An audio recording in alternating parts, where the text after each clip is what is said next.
ನಮಸ್ಕಾರ ಚಾಮ್ಸ್, ನಾನು ನಿಮ್ಮ ವರ್ಷ ಮ್ಯಾಮ್. ಸೊ ಈ ಸಿಗ್ನಲ್ ಟ್ರಾನ್ಸ್ಡಕ್ಷನ್ ಪಾರ್ಟ್ ಅಥವಾ ನ್ಯೂರಾನ್ಸ್ ಹೇಗೆ ಮಾತಾಡ್ಕೊಳ್ತಿದೆ ಅಂತ ಅರ್ಥ ಮಾಡ್ಕೊಳ್ಳೋದು ತುಂಬ ಕಷ್ಟ ಆಗ್ತಾ ಇದೆಯಾ? ಹಾಗಂತ ಅದನ್ನು ಈಸಿಯಾಗಿ ಇವತ್ತು ಒಂದು ಸಿಂಪಲ್ ಟೇಬಲ್ನ ಮೂಲಕ ಅರ್ಥ ಮಾಡ್ಕೊಳ್ಳೋಣವಾ? ಸೊ ಇಲ್ಲಿ ಏನು ನಡೀತಾ ಇದೆ ಅಂದರೆ, ಒಂದು ನ್ಯೂರಾನಿಂದ ಇನ್ನೊಂದು ನ್ಯೂರಾನ್ಗೆ ಅದರ ಸಿಗ್ನಲ್ ಏನಿದೆ ಅದು ಮೂವ್ ಆಗಬೇಕು ಅಥವಾ ಟ್ರಾನ್ಸ್ಮಿಟ್ ಆಗಬೇಕು. ಅದಕ್ಕೂ ಮುಂಚೆ ನಮ್ಮ ನ್ಯೂರಾನ್ನಲ್ಲೇ ಅಂದರೆ ಡೆಂಡ್ರೈಡ್ಸಿಂದ ಆಕ್ಸಾನ್ವರೆಗೂ ಅದು ಹೇಗೆ ಹೋಗುತ್ತೆ ಅನ್ನೋದನ್ನು ನಾವು ಇವತ್ತಿನ ಕ್ಲಾಸಲ್ಲಿ ಅರ್ಥ ಮಾಡ್ಕೊಳ್ಳೋಣ. ಸೊ ಈ ಮೆಕ್ಯಾನಿಸಮ್ನ ಅರ್ಥ ಮಾಡ್ಕೊಳ್ಬೇಕು ಅಂದರೆ 3 ಜನ ಟ್ರಾನ್ಸ್ಪೋರ್ಟರ್ಸ್ ಬಗ್ಗೆ ನಾವು ಅರ್ಥ ಮಾಡ್ಕೊಳ್ಬೇಕು.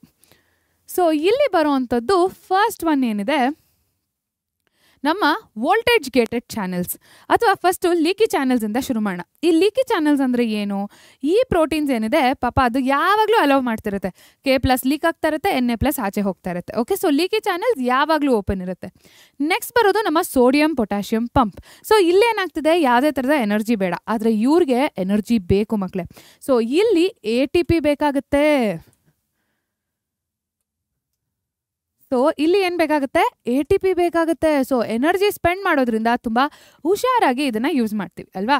ಸೊ ಇಲ್ಲೇನಾಗುತ್ತೆ, 3 Na+ ಆಚೆ ಹೋಗುತ್ತೆ, 3 Na+ ಆಚೆ ಹೋಗುತ್ತೆ, 2 K+ ಒಳಗಡೆ ಬರುತ್ತೆ. ಓಕೆ, ಇದು ಇದರ ಫಂಕ್ಷನ್. ಸೊ ನೆಕ್ಸ್ಟ್ ಬಂದುವಂಥದ್ದು ವೋಲ್ಟೇಜ್ ಗೇಟೆಡ್ ಚಾನಲ್ಸ್. ಇಲ್ಲಿ ಯಾವುದಾದ್ರೂ ವೋಲ್ಟೇಜ್ನಲ್ಲಿ ವ್ಯತ್ಯಾಸ ಬಂದಾಗ, ಅಂದರೆ ಆಕ್ಸೋನಲ್ ಮೆಮ್ರೇನ್ ಮೇಲೆ ವೋಲ್ಟೇಜ್ನಲ್ಲಿ ವ್ಯತ್ಯಾಸ ಬಂದಾಗ ಈ ಚಾನಲ್ಸ್ ಆಕ್ಟಿವೇಟ್ ಆಗುತ್ತೆ. ಸೋಡಿಯಂ ವೋಲ್ಟೇಜ್ ಗೇಟೆಡ್ ಚಾನಲ್ ಏನು ಮಾಡುತ್ತೆ? ಸೋಡಿಯಂನ ಒಳಗಡೆ ಕರ್ಕೊಂಬರುತ್ತೆ. ಅದೇ ಪೊಟ್ಯಾಷಿಯಂ ಗೇಟೆಡ್ ಚಾನಲ್ ಏನು ಮಾಡುತ್ತೆ? ಪೊಟ್ಯಾಷಿಯಂ ವೋಲ್ಟೇಜ್ ಗೇಟೆಡ್ ಚಾನಲ್ ಏನು ಮಾಡುತ್ತೆ? ಪೊಟ್ಯಾಷಿಯಂನ ಆಚೆ ಕಳಿಸುತ್ತೆ.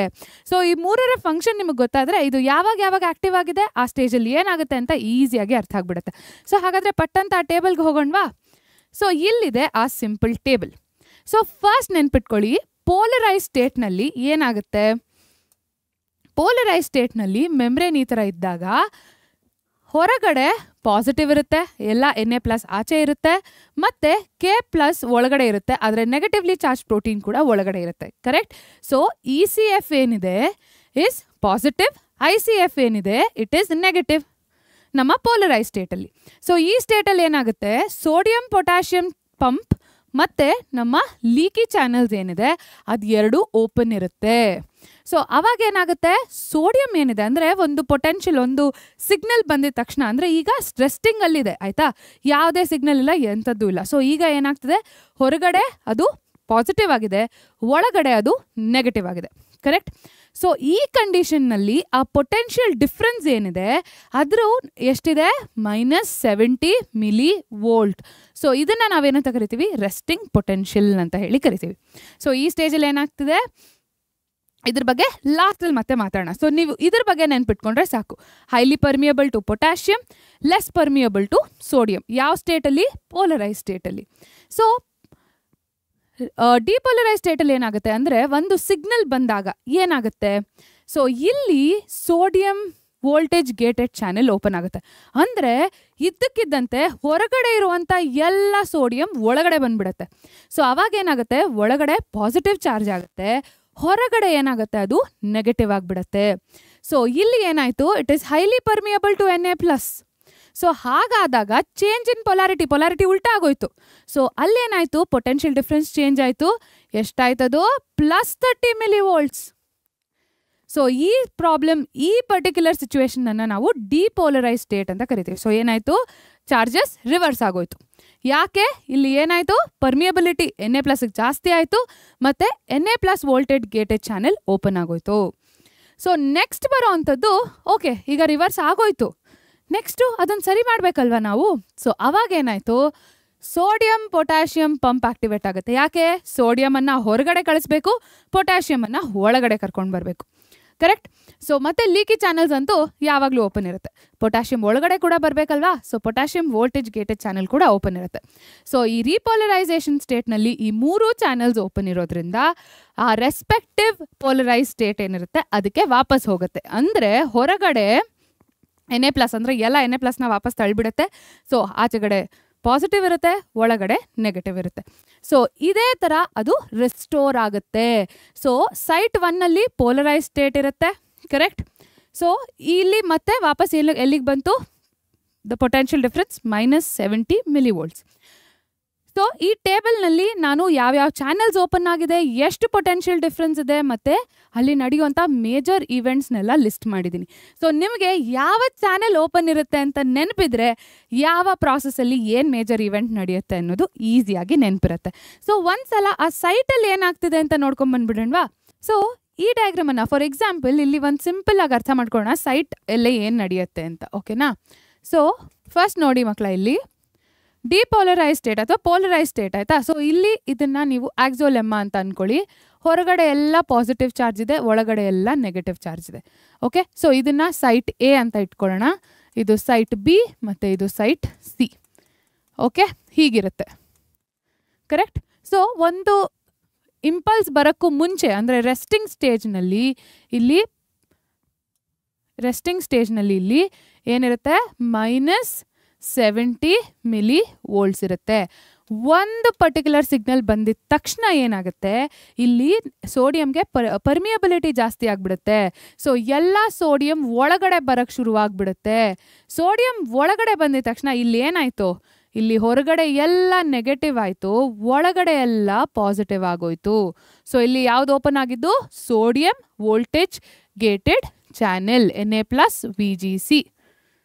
ಓಕೆ, ಸೊ ಎಲ್ಲ ಸೋಡಿಯಂ ಒಳಗಡೆ ಬಂದಿದ ತಕ್ಷಣ ಇಲ್ಲೇನಾಯಿತು, ಪಾಸಿಟಿವ್ ಆಗೋಯ್ತು. ಲೀಕಿ ಚಾನೆಲ್ಸಿಂದ K+ ಕೂಡ ಹೊರಗಡೆ ಹೋಯ್ತು. ಸೊ ಇಲ್ಲಿ ಏನಾಯಿತು, ಚಾರ್ಜ್ ಉಲ್ಟಾ ಆಗೋಯ್ತು. ಸೊ ಇಲ್ಲಿ ಉಲ್ಟಾ ಆಗಿದ ತಕ್ಷಣ ಏನಾಯ್ತು, ಇಲ್ಲಿ +30 ಮಿಲಿ ವೋಲ್ಟ್ಸ್ ಆಗೋಯ್ತು. ಓಕೆ, ಸೊ ಇಲ್ಲೇನಿತ್ತು, ಇದು ಪೋಲರೈಸ್ ಸ್ಟೇಟ್ ಇತ್ತು ಫಸ್ಟು. ಈಗ ಇಲ್ಲಿ ಡಿಪೋಲರೈಸೇಷನ್ ಆಗೋಯ್ತು. ಸೊ ಇದಾಗಿದ ತಕ್ಷಣ ಏನಾಗುತ್ತೆ, ಈಗ ಚಾರ್ಜಸ್ ಉಲ್ಟಾ ಆಗಿದೆ. ಸೊ ಇದನ್ನ ನಾವು ನಾರ್ಮಲ್ ಮಾಡಬೇಕು ಅಲ್ವಾ. ಸೊ ಇದೇನಾಗುತ್ತೆ, ಈ ಸೋಡಿಯಂ ಏನಿದೆ ಇದನ್ನ ನಾವು ಹೊರಗಡೆ ತಳ್ಳಬೇಕು. ಸೊ ಹೊರಗಡೆ ತಳ್ಳಬೇಕು ಅಂದರೆ ಯಾರು ಓಪನ್ ಆಗಬೇಕು, ಸೋಡಿಯಂ ಪೊಟ್ಯಾಷಿಯಂ ಪಂಪ್. ಸೊ ಇದಕ್ಕೇನು ಬೇಕು, ATP ಬೇಕು. ಸೊ ಇದೇನು ಮಾಡುತ್ತೆ, 3 ಸೋಡಿಯಮನ್ನು ಹೊರಗಡೆ ತಳ್ಳುತ್ತೆ, 2 ಪೊಟ್ಯಾಷಿಯಮನ್ನು ಒಳಗಡೆ ತರುತ್ತೆ. ಓಕೆ, ಸೊ ಇದು ಓಪನ್ ಆಗಿದ ತಕ್ಷಣ ಇದ್ರ ಜೊತೆಗೆ ಲೀಕಿ ಚಾನೆಲ್ಸ್ ಕೂಡ ಇರುತ್ತೆ. ಸೊ ಇಲ್ಲೇನಾಗುತ್ತೆ, ಚಾರ್ಜು ಉಲ್ಟಾ ಆಗುತ್ತೆ. ಅರ್ಥ ಆಯ್ತಾ? ಸೊ ಎಲ್ಲ ಸೋಡಿಯಂ ಹೊರಗಡೆ ಹೋಗುತ್ತೆ, ಎಲ್ಲ ಪೊಟ್ಯಾಷಿಯಂ ಒಳಗಡೆ ಬರುತ್ತೆ. ಸೊ ಇದನ್ನು ನಾವೇನಂತ ಕರಿತೀವಿ, ರೀಪೋಲರೈಸೇಷನ್. ಸೊ ಮ್ಯಾಮ್ ಈಗ ನೀವು ಹೇಳ್ಬೋದು, ಈ ಸೋಡಿಯಂ ಎಲ್ಲ ಹೊರಗಡೆ ಹೋದರೆ ಇಲ್ಲಿ ಏನಾಯಿತು ಅಂತಂದರೆ, ಈ ಡಿಪೋಲರೈಸ್ ಸ್ಟೇಟ್ ಏನಾಗುತ್ತೆ, ನಮ್ಮ ಬಿ ಸೈಟಿಗೆ ಹೋಗುತ್ತೆ. ಸೊ ಇಲ್ಲಿ ರೀಪೋಲರೈಸ್ ಆದಾಗ ನಮ್ಮ ಬಿ ಸೈಟ್ ಏನಿದೆ ಅದು ಡಿಪೋಲರೈಸ್ ಆಗುತ್ತೆ. ಸೊ ಆ ಇಂಪಲ್ಸ್ ಏನಿದೆ ಇಲ್ಲಿಗೆ ಮೂವ್ ಆಗುತ್ತೆ. ಸೊ ಇಲ್ಲಿ ರೀಪೋಲರೈಸ್ ಆಗ್ತಾ ಆಗ್ತಾ ಇಲ್ಲಿ ಡಿಪೋಲರೈಸೇಷನ್ ಆಗ್ತಿರುತ್ತೆ. ಸೊ ಅಲ್ಲೇನಾಯಿತು, ಮತ್ತೆ ಚಾರ್ಜ್ ರಿವರ್ಸಲ್ ಆಯಿತು. ಮತ್ತೆ ಇಲ್ಲಿ ರೀಪೋಲರೈಸೇಷನ್ ಆಗಿದ್ದ ಕೂಡಲೇ ಅಂದರೆ ಸೈಮಲ್ಟೇನಿಯಸ್ ಆಗಿ ಇಲ್ಲೇನಾಗ್ತಿರುತ್ತೆ, ಇಲ್ಲಿ ಡಿಪೋಲರೈಸ್ ಆಗ್ತಿರುತ್ತೆ. ಸೊ ಹೀಗೇನೆ ಆ ಇಂಪಲ್ಸ್ ಏನಿದೆ ಸೈಟ್ ಎ ಇಂದ ಸೈಟ್ ಬಿ, ಸೈಟ್ ಬಿ ಇಂದ ಸೈಟ್ ಸಿಗೆ ಹೋಗ್ತಾ ಇರುತ್ತೆ. ಸೊ ಅದು ಎಲ್ಲಿ ಮೂವ್ ಆಗ್ತಿದೆ, ಅಲಾಂಗ್ ದಿ ಆಕ್ಸೋಲೆಮಾ. ಸೊ ಕೊನೆಯಲ್ಲಿ ಎಲ್ಲಿ ಹೋಗುತ್ತೆ, ಅದು ಆಕ್ಸಾನ್ ಹೆಂಡಿಂಗ್ಸಿಗೆ ಹೋಗುತ್ತೆ. ಕ್ಲಿಯರ್? ಸಿಂಪಲ್? ಸೊ ಇಲ್ಲೇನಾಯಿತು, ಸಿಂಪಲ್ ಆಗಿ ನೀವು ಅರ್ಥ ಮಾಡ್ಕೊಂಡ್ರೆ ನಮ್ಮ ಡೆಂಡ್ರೈಟ್ಸಿಂದ ಆಕ್ಸಾನ್ವರೆಗೂ ಆ ನರ್ವ್ ಇಂಪಲ್ಸ್ ಏನಿದೆ ಅದು ಮೂವ್ ಆಯಿತು. ಸೊ ಮ್ಯಾಮ್ ಇಲ್ಲೇನೋ ಹೇಳಿದ್ರಿ -70 ಮಿಲಿ ವೋಲ್ಟ್ಸ್, ಇಲ್ಲಿ +30 ಮಿಲಿ ವೋಲ್ಟ್ಸ್, ಇಲ್ಲಿ ಮತ್ತೆ ವಾಪಸ್ ಎಷ್ಟಾಗುತ್ತೆ, -70 ಮಿಲಿ ವೋಲ್ಟ್ಸ್. ಸೊ ಈ ಪೊಟೆನ್ಷಿಯಲ್ ಡಿಫ್ರೆನ್ಸ್ ಎಲ್ಲ 3 ಸ್ಟೇಜಲ್ಲೂ ಎಷ್ಟಿದೆ ಅಂತ ಯಾವಾಗಲೂ ನೀವು ನೆನ್ಪಿಟ್ಕೊಳ್ಬೇಕು. ಇದನ್ನು ನೀವು ಆಕ್ಸಾನ್ ಅಂತ ತಗೊಂಡಾಗ, ಸೊ ಇದು ಸೈಟ್ ಎ ಅಂತಂದರೆ ಇಲ್ಲಿ ಬಂದು ಇಂಪಲ್ಸ್ ಬಂದಾಗ ನೆಕ್ಸ್ಟು ಇದು ಪೋಲರೈಸ್ ಆಗಿರುತ್ತೆ, ಮತ್ತು ಇಲ್ಲಿ ಡಿಪೋಲರೈಸೇಷನ್ ಆಗುತ್ತೆ. ಅದಾದಮೇಲೆ ಅದು ನೆಕ್ಸ್ಟ್ ಸೈಟಿಗೆ ಮೂವ್ ಆಗುತ್ತೆ.